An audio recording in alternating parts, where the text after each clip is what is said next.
జయ ప్రభు యేసుని వెంబడించుచు జయముగ నడచెదము ఎలెదము. ప్రియుడగు యేసుని ప్రేమను చవిగొని, ప్రియుడగు యేసుని ప్రేమను చవిగొని పయనము చేసి. Praise the Lord. దేవునికి స్తోత్రములు కలుగును గాక.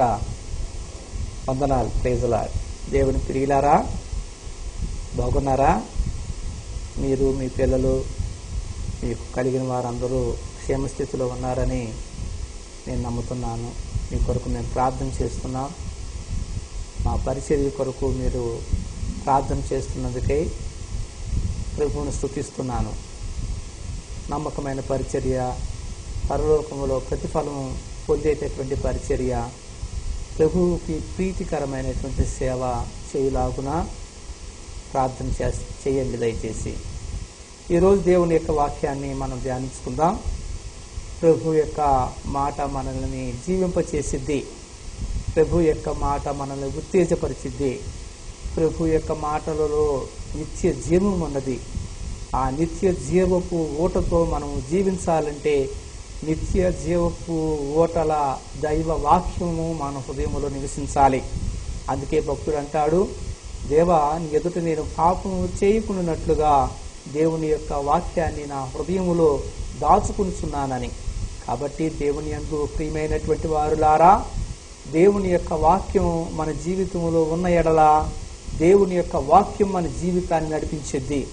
దేవుని యొక్క వాక్యం బోధించటం కాదు, దేవుని యొక్క వాక్యం వినటం మాత్రమే కాదు, దేవుని యొక్క వాక్యం చదవటం మాత్రమే కాదు, దేవుని యొక్క వాక్యానుసారమైనటువంటి జీవితం కలిగినటువంటి వారు మాత్రమే దేవుని దృష్టిలోనూ పరలోకములోనూ గొప్ప గనులుగాను మరి ఘనమైనటువంటి వారుగాను ఉంటారు. దేవునికి ప్రియమైనటువంటి వారుగా ఉంటారు.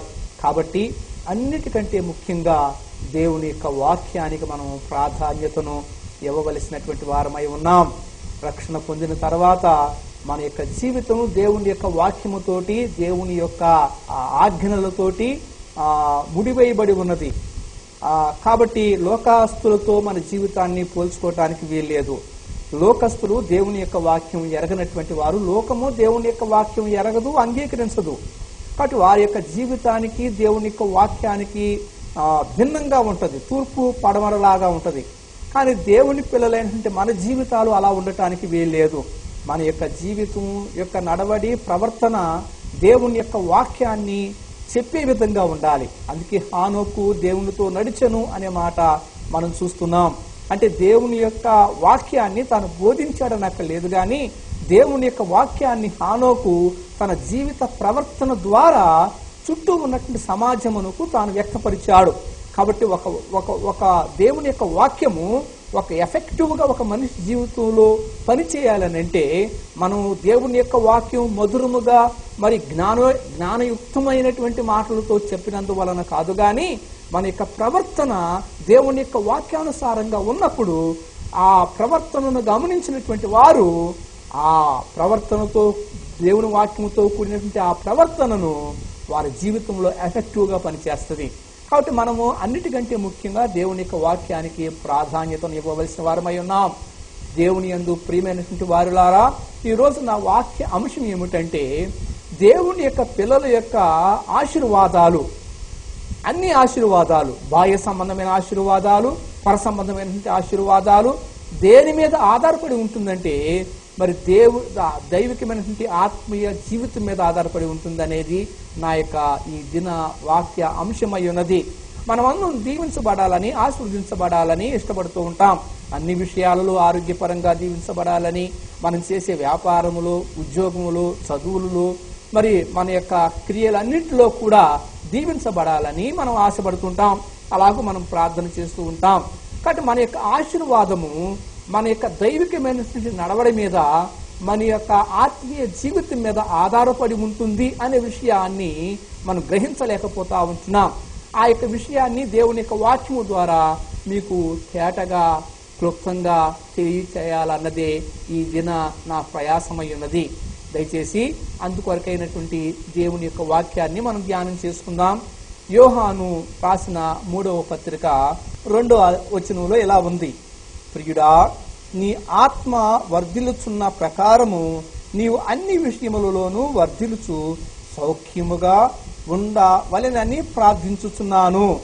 కాబట్టి ఇక్కడ యోహాను భక్తుడు రాస్తూ అంటున్నాడు, ప్రియుడా, నీ ఆత్మ వర్ధిల్లుచున్న ప్రకారము, ఆత్మవర్ధిల్లుట, నీ ఆత్మ వర్ధిల్లుచున్న ప్రకారము నీవు అన్ని విషయములలో వర్ధిల్లుచు. అంటే నీ ఆత్మ ఏ విధంగానైతే వర్ధిల్లుచున్నదో, నీవు అభివృద్ధి చెందుతుంటున్నావో, అలాగే అన్ని విషయాలలో, నీ ఆరోగ్యపరమైన విషయములలోను, నీ యొక్క పనుల విషయములలోను వర్ధిల్లుచు సౌఖ్యముగా ఉండాలి అని నేను ప్రార్థన చేస్తున్నానని యోహాను చెప్తున్నాడు. కాబట్టి దేవుని యొక్క బిడ్డలు దైవికమైనటువంటి విషయాలలో, దైవికమైనటువంటి నడవడిలో ప్రయారిటీని ఇవ్వకుండా దేవా నన్ను ఆశీర్వదించు అని అంటే ఆ ప్రార్థన దేవుడు ఆలకిస్తాడా? దేవుడు ఆశీర్వదిస్తాడా? ఒకసారి దేవుని యొక్క వాక్యాన్ని జాగ్రత్తగా మనం అర్థం చేసుకోవలసినటువంటి వారమై ఉన్నాం. కాబట్టి దేవుని బిడ్డలారా, ఒక మనిషి యొక్క ఆ దేహంలో అవయవాలు ఉంటాయి. కాబట్టి ఆ అవయవాలు మంచి ఎఫెక్టివ్గా పనిచేస్తుంటుంటే, బాగా పనిచేస్తూ ఉంటుంటే, ఆ మనిషి యొక్క దేహం కూడా చాలా యాక్టివ్గా పనిచేస్తూ ఉంటుంది. ఒకవేళ ఏ అవయవం అయినా సరే మరి ఇబ్బంది కలిగి అనారోగ్యంగా ఉంటే మనిషి బయటికి యాక్టివ్గా ఉండలేడు, యాక్టివ్గా మాట్లాడలేడు, మరి ఉత్సాహంగా పని చేయలేడు. ఎందుకంటే అతను దేహంలో ఉన్న అవయవాలు సరిగా పని చేయటం లేదు, ఆరోగ్యకరంగా లేవు. అలాగే ఒక విశ్వాసి యొక్క జీవితము ఆశీర్వాదకరంగా ఉండాలంటే, ఆస్వాదించబడాలి అని అంటే ఆత్మీకంగా బాగోవాలి. ఆత్మ విషయమై దీనులైన వారు ధన్యులు అని దేవుని యొక్క వాక్యం సెలవిస్తుంది. యేసుక్రీస్తు ప్రభు సెలవిచ్చాడు. కాబట్టి దేవుని పిల్లలారా, మనము ఆత్మీకంగా అంటే ప్రార్థనలో లేకుండా, ప్రార్థనా జీవితం లేకుండా, దేవుని యొక్క వాక్య ధ్యాన అంటే దేవుని యొక్క వాక్యం పట్ల ఆసక్తి లేకుండా, ఒక క్రమమైనటువంటి నడవడిలో, మరి ఆ దైవికమైనటువంటి క్రమశిక్షణ లేకుండా, అంటే మందిరానికి వెళ్లే విషయంలోను, ప్రార్థనలో పాలిభాగస్తులు అయ్యే విషయంలోను, పరిచర్యలో పాలిభాగస్తులు అయ్యే విషయంలోను, అసలు ఆత్మ సంబంధమైన నడవడి విషయంలో అంతా మనం పక్కన పెట్టేసి దేవుడికి ప్రార్థన చేస్తే దేవుడు ఒప్పుకోడు, దేవుడు అంగీకరించడు. కాబట్టి అలాంటి ప్రార్థనకి దేవుడు జవాబు ఇవ్వడు. కాబట్టి మనం ఆత్మీయంగా అన్ని విషయాలలో మంచిగా ఉన్న ఎడల, మన ఆత్మీయ జీవితం ఒక క్రమమైనటువంటి విధానంలో కొనసాగుతున్న ఎడల, దైవికమైనటువంటి విషయాలలో ఆసక్తి కలిగి ఉన్న ఎడల, దేవుడు అన్ని విషయాలలో మనల్ని దీవిస్తాడు. ఆత్మ వర్ధిల్లుతున్న ప్రకారము నీవు అన్ని విషయాలలో వర్ధిల్లవలెనని అనే మాట మనం చూస్తూ ఉంటున్నాం. దానియేలు జీవితంలో కనుక మనం చూసినట్లయితే, దానియేలు ఒక గొప్ప శాసనం విడుదలయ్యింది. ఎవరు కూడా, ఏ మనిషికి కూడా మరి మొర్ర పెట్టకూడదు, మరి ప్రార్థన చేయకూడదు, ఏ దేవుడికి ప్రార్థన చేయకూడదు, రాజు దగ్గరికి మాత్రమే రావాలి అని చెప్పేసి, ఒకవేళ అలాగ చేసిన ఎడల అతనికి మరి సింహపు బోనులో వేసేటటువంటి శిక్ష వేయబడుతుంది అనేటటువంటి శాసనాన్ని గట్టిగా ముద్రించి మరి ప్రచారం చేస్తారు ఆ రాజ్యములో ఉన్నటువంటి వారందరూ కూడా.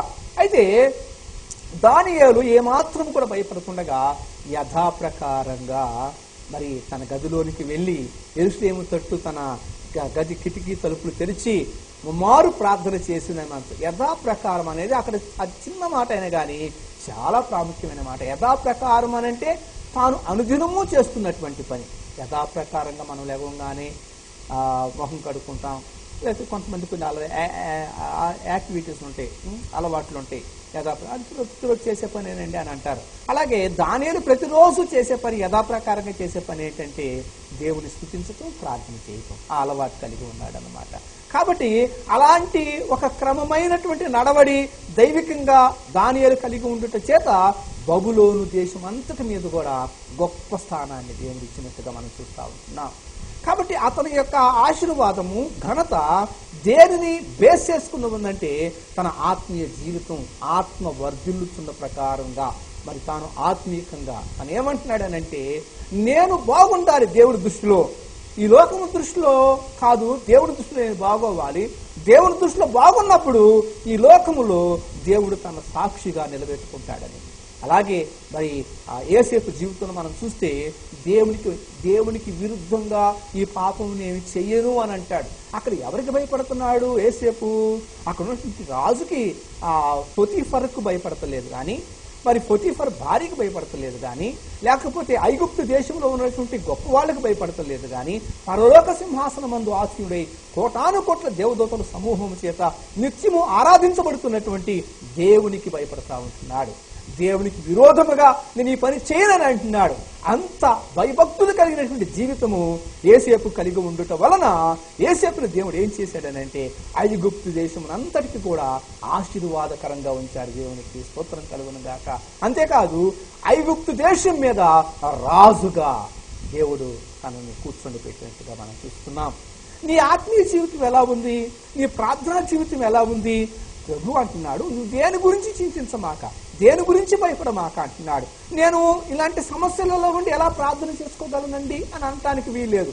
నేను ఇలాంటి మరి విడుదల పొందనటువంటి భయంకరమైనటువంటి పరిస్థితులలో ఉండి నేను ఎలా చర్చికి వెళ్ళగలను, దేవుని యొక్క వాక్యం చదవగలను అని అనుకుంటే అది మంచిది కాదు. దేవుని బిడ్డలారా, మన యొక్క బాహ్య సంబంధమైనటువంటి అవసరతల విషయంలో ఎలాగూ ఉన్నప్పటికీ కూడా దైవికమైనటువంటి విషయంలో బాగుండాలి. దేవునికి స్తోత్రం కలిగి ఉండాలి. ఇది కొంచెం కష్టతరమైనప్పటికీ కూడా మనం ఇలాంటి జాగ్రత్త పడి అలాగూ దైవికమైన విషయంలో భయభక్తులు కలిగి మన ఆత్మ వర్ధిల్లుతున్న ఎడల బాహ్య సంబంధమైన సమస్యలన్నింటినీ కూడా దేవుడు పరిష్కరిస్తాడు, దేవుడు తీసివేస్తాడు, దేవుడు సమాధానం ఇస్తాడు. నమ్మండి, ఇది ప్రభు యొక్క వాక్యం. మరొక వాక్యము మనం ఈ విషయంలో ప్రోత్సహించబడటానికి చదువుకుంటే చాలా మేలుగా ఉంటుంది. హగ్గాయి 1వ అధ్యాయము 2వ వచనం నుండి 7వ వచనం వరకు ఇలా రాయబడి ఉన్నది. సమయం రాలేదు, యెహోవా మందిరమును కట్టించుటకు సమయం ఇంకా రాలేదని ఈ జనులు చెప్పుచున్నారే. అందుకు యెహోవా వాక్కు ప్రత్యక్షమై ప్రవక్తయగు హగ్గాయి ద్వారా సెలవిచ్చినదేమనగా, ఈ మందిరము పాడైపోతుండగా మీరు ఆ సంబరము సరంభి వేసిన ఇళ్లలో నివసించుట ఇది సమయమా? కాబట్టి సైన్యములకు అధిపతియగు యెహోవా సెలవిచ్చినదేమనగా, మీ ప్రవర్తన గురించి ఆలోచించుకొనుడి. మీరు విస్తారముగా విత్తినను మీకు కొంచెమే పండును. మీరు భోజనము చేయుచున్నను ఆకలి తీరకయున్నది, పానము చేయుచున్నను దాహము తీరకయున్నది, బట్టలు కప్పుకొనుచున్నను చలి ఆగుకున్నది.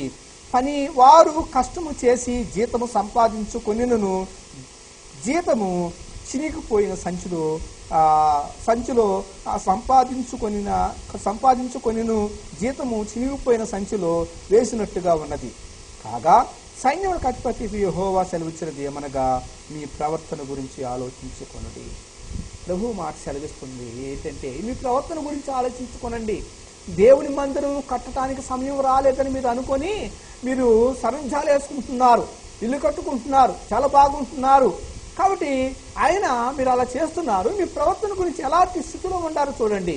మీరు కప్పుకున్నా మీకు దుప్పటి చాలట్లేదు, విస్తారంగా మరి నాటుతున్నా విస్తారంగా పంట పండటం, మరి తాగుతున్నా దప్పికి తీరటం లేదు, తింటున్నా ఆకలి తీరటం లేదు, సంపాదించినా మరి తృప్తి ఉండట్లేదు, చినిగిపోయినట్టు సంచులు వేసినట్టుగా పోతుంది అంతా. మరి ఇలాంటి పరిస్థితులలో మీరు ఎందుకున్నారు ఒకసారి ఆలోచించండి. దేవుని మందిరం విషయంలో మీకు పట్టింపు లేదు, దైవికమైన విషయంలో మీకు పట్టింపు లేదు, మీ ఆత్మీయ జీవితంలో పట్టింపు లేదు. ఇలాంటి లేనటువంటి స్థితిలో కలిగి ఉండి నా అవసరాలన్నీ ఇలా ఉంటున్నాయి ఏంటి అని చెప్పేసి అనుకుంటే మరి ఒక్కసారి మీరు ఆలోచించండి అని చెప్పేసి ప్రభు యొక్క వాక్యము చదివిస్తుంది. దేవుని బిడ్డలారా, ఈ మాటను బట్టి మనకు ఎలాంటి ఆలోచన అభిప్రాయం కలుగుతుంది? ఒక విశ్వాసి యొక్క ఆశీర్వాదము ఆత్మ సంబంధమైనటువంటి ఆశీర్వాదం మీద ఆధారపడి ఉన్నదని మనం కాదని వెళ్ళిపోతే ఎలా కుదురుతుంది? దేవుని బిడ్డలారా, అలా కాదని అనుకుంటే ఎలా? కాబట్టి దేవుడు అన్ని పరిస్థితులు చూసేవాడు, ఇశ్రాయేలీయులను కాపాడువాడు, కునుకుడు నిద్రపోడు. ఆయన మనం పండుకుండటే తెలుసు, మనం నిద్రపోతున్నా మనకేం జరుగుతుందో మనకు తెలియదు కానీ దేవుడికి తెలుసు. కాబట్టి మనం లేచి మేలుకొని మనం జీవిస్తున్న జీవితం అంతా కూడా తెలుసు. అంతా తెలిసిన దేవుడు మన సమస్యలు తెలియకుండా ఉంటాయో దేవునికి? మన అవసరతలు తెలియకుండా ఉంటాయా దేవునికి? కాబట్టి మన యొక్క ఇబ్బందులు తెలియకుండా ఉంటాయా దేవునికి? దేవుడు సొత్తై ఉన్నాం మనము, దేవుని ప్రజలమై ఉన్నాం మనము. మన అవసరాలు, మన సమస్యలు పరిష్కరించుట అవన్నీ కూడా దేవుని చేతుల్లోనే ఉన్నాయి. దేవుడే చూసుకుంటాడు. యెహోవా ఈరే ఆయన చూసుకొని వాడు. భయపడకుండగా మనము ప్రార్థనను వదిలిపెట్టేసుకొని దేవుని మందిరానికి వెళ్ళటం మానేసుకొని దేవుని యొక్క వాక్యానుసారంగా జీవించుతూ వదిలిపెట్టేసుకొని లోక సంబంధంగా ఎన్ని ప్రయత్నాలు చేసినప్పటికీ, లోక సంబంధంగా ఎంత ప్రయాసమైనప్పటికీ కూడా ఏమీ ప్రయోజనం ఉండదు. అసలు అలాంటి పరిస్థితులను దేవుడు ఎందుకు మన జీవితంలో అనుమతించాడో దేవుని పిల్లలుగా మనం జాగ్రత్తగా ఆలోచన చేసుకోవటం మంచిదని దేవుని యొక్క వాక్యం సెలవిస్తూ ఉంటుంది. మీ గురించి, మీ ప్రవర్తన గురించి ఆలోచించుకోనండి. మీ జీవితాలలో ఏం జరుగుతుందో ఆలోచన చేసుకోనండి, ఎందుకు జరుగుతుందో ఆలోచన చేసుకోనండి అని చెప్పేసి ప్రభు మాట్లాడుతూ ఉంటున్నాడు. దేవుని దగ్గరకు వచ్చేటటువంటి వారిని దేవుడు ఎన్నడూ తోసివేయుడు. ప్రభు అయినటువంటి మన గొప్ప దేవుడు మనుషుల మధ్య వసించాలని, మనుషులలో ఆయన జీవించాలని, మనుషులతో పాటు జీవించాలని అనాది కాలం నుండి ఆశ కలిగి ఈ రోజు కూడా ప్రభువు మనతో ఇలాగూ మాట్లాడుతూ ఉంటున్నాడు. కాబట్టి దేవుని పిల్లలారా, దేవుని యొక్క వాక్యాన్ని క్షుణ్ణంగా జాగ్రత్తగా అర్థం చేసుకొని ఆ వాక్యానుసారమైన జీవితం మనం కలిగి ఉండాల్సినటువంటి అవసరం చాలా ఉన్నది. మరొక మాట దేవుని యొక్క వాక్యంలో మనం చూద్దాం సందర్భానుసారంగా. మత్తయి సువార్త 6వ అధ్యాయము 31వ వచనం. కాబట్టి ఏమి తిందుమో, ఏమి ధరించుకుందుమో, ఏమి త్రాగుదుమో, ఏమి ధరించుకుందుమో అని చింతించకుడి. అన్యజనులు వీటన్నిటి గురించి విచారణ చేతురు. ఇవన్నీ మీకు కావలెనని మీ పరలోకపు తండ్రికి తెలియను. కాబట్టి మీరు ఆయన రాజ్యమును, నీతిని మొదట వెతుకుడి, అప్పుడు అవన్నీ మీకు అనుగ్రహించబడును. రేపటిని గురించి చింతింపకుడి, రేపటి దినము దాని సంగతుల గురించి చింతించును. ఏనాటి కీడు ఆనాటికి చాలు. కాబట్టి ప్రభు మాట్లాడుతూ ఉంటున్నాడు. దేవుడు మాటలు ఇది నిజం కాదు అని అంటే మనం దేవుణ్ణి ఎలా నమ్మి ఉన్నాం? ఏదోలో అని అనుకుంటే, అంటే చులకనగా తీసుకుంటే మన దేవునికి ఇష్టలుగా మనం ఎలా జీవించగలము? ప్రభు సాక్షాత్తుగా ఆయన మనతో మాట్లాడుతున్నాడు దేవుని యొక్క వాక్యము ద్వారా. ఏమి తిందుమో, ఏమి త్రాగుదుమో, ఏమి ధరించుకుందుమో చింతించమాకండి, అవన్నీ కావాలని మన పరలోకపు తండ్రికి తెలియను. కాబట్టి ఆయన నీతిని, ఆయన రాజ్యమును మొట్టమొదట దేవుని పిల్లలంగా మనం చేయాల్సింది ఏంటంటే ఆయన నీతిని, ఆయన రాజ్యమును వెతకటము, ఆయన రాజ్య వ్యాప్తి కొరకై జీవించటము. అలా మనం చేసిన ఎడల అవన్నీ కూడా దేవుడు మనకి అనుగ్రహిస్తాడు. దేవునికి స్తోత్రం కలుగునగాక. దేవుడే ప్రమాణం చేస్తాడు. రేపు ఏం జరగబోతుందో నీకు తెలియదు. రేపు దినం గురించి చింతించమాకండి. కాబట్టి రేపు చాలా మంది జీవితాలలో రేపు ఏం జరగబోతుందో, నా జీవితంలో ఒక నెలలో ఏం జరగబోతుందో, నా జీవితంలో వచ్చే సంవత్సరం ఏం జరగబోతుందో, మరి కోర్టు కేసుల విషయంలో కానీ, మరి భార్యాభర్తల విషయంలో కానీ, మరి పిల్లల యొక్క చదువుల విషయాలలో కానీ, ఇంకా చాలా విషయాలలో చాలా మంది జరగబోయే దాని గురించి చింతిస్తూ ఉంటారు. జరగబోయేది ఏదో మనకి తెలియదు. భూత భవిష్యత్ వర్తమాన కాలాలు ఎవరు స్వాధీనంలో ఉన్నాయో ఆయనే మనకి అండగా ఉంటున్నాడు, మనకు కొండగా ఉంటున్నాడు, మనకి కోటగా ఉంటున్నాడు. ఆయనే మనలో ఉంటున్నాడు, ఆయనే మనతో ఉంటున్నాడు. ఆయన మనతో ఉన్నప్పుడు మరి జరగబోయేటటువంటి దినాల గురించి, జరగబోయేటువంటి పరిస్థితుల గురించి మనం ఎందుకు చింతించాలి?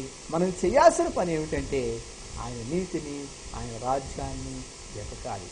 ప్రియుడా, నీ ఆత్మ వర్ధిల్లుచున్న ప్రకారము నీవు అన్ని విషయాలలోనూ, అమ్మా ప్రియ సహోదరి, నీ ప్రార్థనా జీవితం ఎలా ఉంది తల్లి? ప్రియ తమ్ముడా, అయ్యగారు, అన్నగారు, నీ ప్రార్థనా జీవితం, ఆత్మీయ జీవితం ఎలా ఉంది? ఒకప్పుడు నేను ఎలాగో ఉన్నానని అంటాం కాదు, ఒకప్పుడు నేను ఎంత ప్రార్థన చేసావు అని అంటానికి కాదు. ఈ సమయాన నీవు ఎలా ఉన్నావు అనేటటువంటిది ప్రభుత్వం చాలా ప్రాముఖ్యమైనటువంటిది. అన్నం తిన్నప్పుడు అది మన శరీరానికి వంట పట్టాలి, మన శరీరం అభివృద్ధి చెందాలి, మన శరీరమునకు ఆ అన్నం, ఆ ఆహారము మరి క్షేమస్థితిని కలగచేయాలి. దేవుని యొక్క వాక్యం కూడా అంతే. దేవుని యొక్క వాక్యం మనం ఎంత వింటామో, దేవుని యొక్క వాక్యం మనం ఎంత నేర్చుకుంటుంటామో, ఆ నేర్చుకున్నది, విన్న దానిలో మనం గ్రహించినది మన జీవితంలో వంట పట్టాలి. అది మన జీవితంలో ఉండాలి. నీతిమంతుడు దేని మూలంగా జీవిస్తాడు? లోక సంబంధంగా జీవిస్తాడా? డబ్బు మూలంగా జీవిస్తాడా? లేకపోతే మనుషుల అండగా జీవిస్తాడా? లేకపోతే వస్తుపరమైనటువంటి ఆధారంతో జీవిస్తాడా? నీతిమంతుడు వీటన్నిటిని ఆధారం చేసుకొని జీవించడు, కానీ నీతిమంతుడు విశ్వాస మూలంగా జీవిస్తాడు. విశ్వాసం అని అంటే నమ్మటమే. నువ్వు ప్రభువును నువ్వెంతగా నమ్ముతావో, ప్రభువు మీద నువ్వెంతగా ఆధారపడతావో, దేవుడు నీకు అంత సన్నిహితంగా ఉంటాడు. దేవుడు అంతగా అద్భుతాలు జరిగించడానికి సిద్ధంగా ఉన్నాడు. మన పిల్లలు ఏడుస్తూ ఉంటుంటే మనం సంతోషంగా ఉంటామా? మన పిల్లలు మరి దుఃఖపడుతూ ఉంటుంటే మనం సంతోషంగా ఉంటామా? కాదు కదా. మన దేవుడు అంతే. మనం ఎప్పుడు క్షేమంగా, మీ సంతోషం అధికం కావాలని ఈ సంగతులు నేను మీతో చెప్పుతున్నాను అని మన ప్రియుడైనటువంటి రక్షకుడు మనకు సెలవివ్వలేదా? కాబట్టి మనము ఏ స్థితిలో ఉండాలో, మరి ఎలా జీవించాలో అంతా దేవుని యొక్క ప్రణాళికలో ఉన్నది. కాబట్టి మనం మొట్టమొదటిగా చేయాల్సింది ఏంటంటే, మనం ఆత్మీయంగా ఎలా ఉంటున్నాం, మనం ఆత్మీయంగా ఎలా జీవిస్తున్నాం, మన ఆత్మీయ జీవితం ఎలా ఉన్నది అనేటటువంటి పరీక్ష మరి విచారణ మనం కలిగి జీవించవలసినటువంటి వారమై ఉన్నామని ఈ సందర్భంగా నేను మీకు తెలియజేస్తా ఉంటున్నాను. దయచేసి దేవుని యొక్క వాక్యాన్ని సులభంగా తీసుకోమాకండి. దేవుని యొక్క వాక్యము ఈ రోజుల్లో విస్తారంగా ప్రకటించబడుతున్నందుకు దేవునికి మహిమ కలుగును కాక. ఒకానొక కాలం రాబోతుంది, దేవుని యొక్క వాక్యం ప్రకటించడానికి అవకాశం లేనటువంటి సందర్భాలు, ఆ యొక్క దినాలు రాబోతున్నాయి అనే విషయాన్ని మనం మర్చిపోకూడదు. దేవుని యొక్క వాక్యాన్ని విని ఆ వాక్యానుసారమైనటువంటి జీవితము, మన యొక్క విశ్వాసము అభివృద్ధి. మనం ఒక బెలూన్లో గాలి ఊదుతూ ఉంటుంటే ఆ బెలూన్ ఏమవుతుందంటే ఎక్కువ ఎక్స్పాండ్ అవుతూ ఉంటుంది, పెద్దగా అవుతుంటుంది. అలాగే దేవుని యొక్క వాక్యం వింటున్న కొలది మన జీవిత ప్రవర్తనలో ఉన్నటువంటి నీతి ఎక్కువ అవ్వాలి. నీతి ఎక్కువ అవ్వాలి.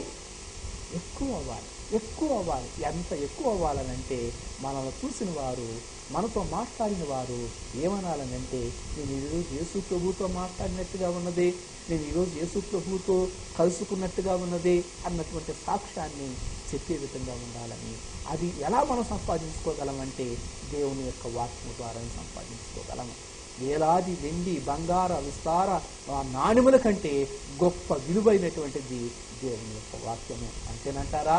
జుంటు తేనె ధారల కంటే మధురమైనటువంటిది దేవుని యొక్క వాక్యము. కాబట్టి దేవుని మీద ఆధారపడండి.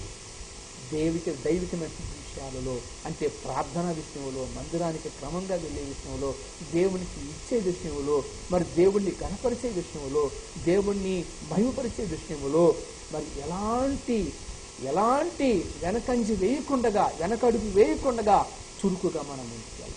మన ఆత్మ వర్ధిల్లుతున్న ప్రకారము, మనం ఆత్మీయంగా అభివృద్ధి చెందుతున్న ప్రకారము మనం అన్ని విషయాలలో అభివృద్ధి చెందుతాం. ఫస్ట్ ప్రయారిటీ ఆత్మీయ జీవితం. ఆయన నీతిని, ఆయన రాజ్యాన్ని మనం వెతికినప్పుడు దేవుడు అవన్నీ మనకు అనుగ్రహిస్తాడు. దేవుని యొక్క మందిరం గురించి పట్టించుకోకుండా పరంజాలు వేసుకుంటున్నట్లయితే, దేవుని పరిచర్య గురించి పట్టించుకోకుండా మనము ఎంతో పెళ్లి పేరెంటాలు చేసుకుంటూ బాగా ఉన్నట్టయితే అది ప్రభువుకి మహిమకరమైనటువంటిది కాదు. ప్రభు నీ ప్రవర్తన గురించి ఆలోచన చేసుకో. నువ్వు బాహ్యంగా ధనవంతుడివై ఉన్నావేమో కానీ నీ అంతరంగంలో సమాధానం లేదు. నువ్వు బాహ్యంగా 10 మందికి సమాధానం చెబుతున్నావేమో కానీ నీ జీవితంలోనే సమాధానం లేదని దేవుని యొక్క వాక్యం మాట్లాడుతూ ఉంటుంది. దేవుని బిడ్డలారా, మనము సమాధానపరచబడినటువంటి వారమై సమాధానకరంగా ఉన్నాం దేవుని పిల్లలంగా. కాబట్టి దయచేసి దేవుని యొక్క వాక్యమును మన అందరి వినికిడిలో ఆశీర్వదించిన కాక. ఆమె ప్రార్థన చేసుకున్నాం. కలిగిస్తున్నాం. ప్రభువా, నీకు స్తోత్రాల తండ్రి, మహాపరిశుద్ధుడైనటువంటి మా గొప్ప దేవ, ఈ సమయం నందు కొన్ని విషయాలు ప్రభువా మీ గ్రంథంలో నుండి మాకు తెలియచేసినందుకే నీకు స్తోత్రాలు. దేవ, మేము దేవుని యొక్క వాక్యాన్ని బోధించే వారమే కాకుండా, వినేవారమే కాకుండా ఆ ప్రకారంగా జీవించేవారిగా ప్రభు మేము ఉండటానికి ఇష్టపడుతున్నాం. ప్రభువా దేవ, అలాగూ మమ్మల్ని మలచండి. దేవ, ఈరోజు వాక్యం విన్నటువంటి మీ బిడ్డలను జ్ఞాపకం చేసుకున్నాను ప్రభువా తండ్రి. ప్రతి ఒక్కరి కొరకే ప్రార్థన చేస్తున్నాను తండ్రి.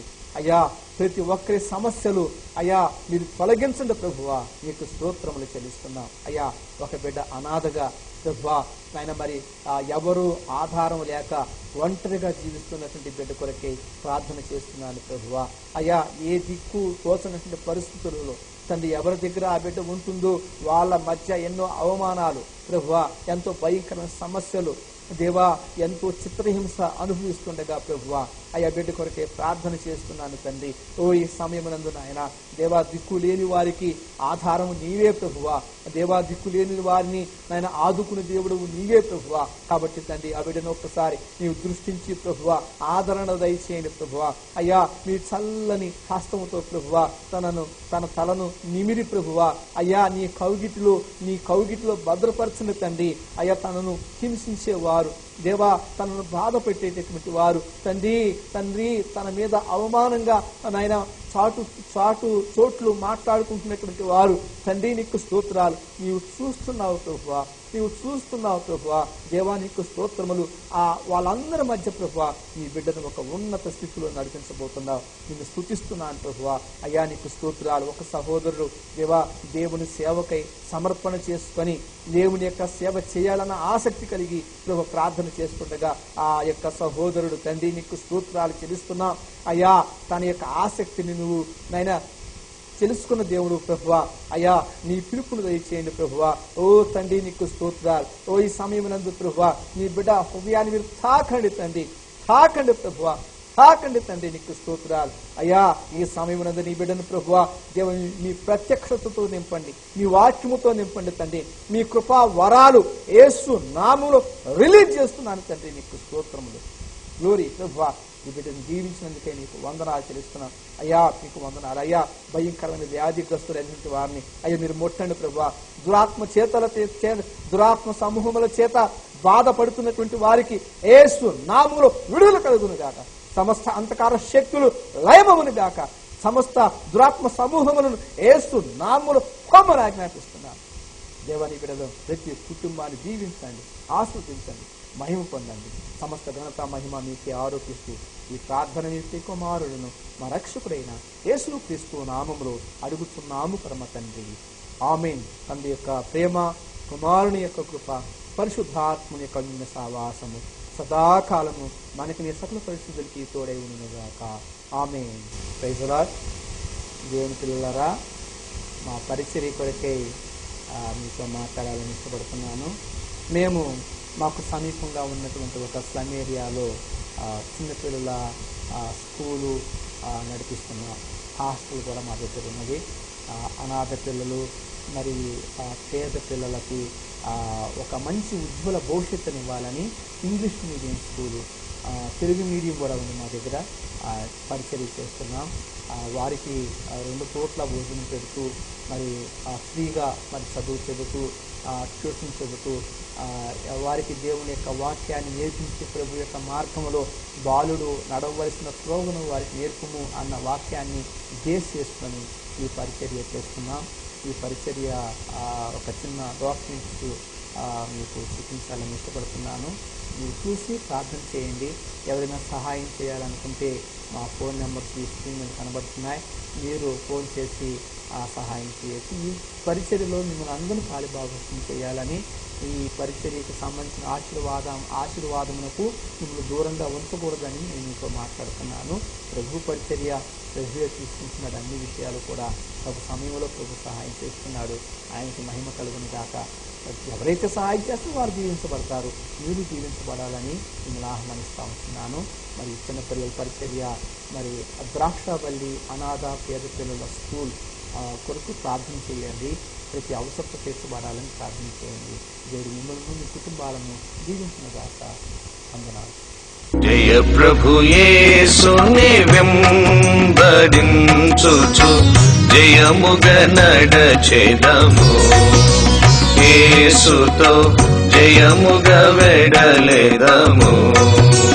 యుడగు యేసుని ప్రేమను చవిగొని పయనము చేసి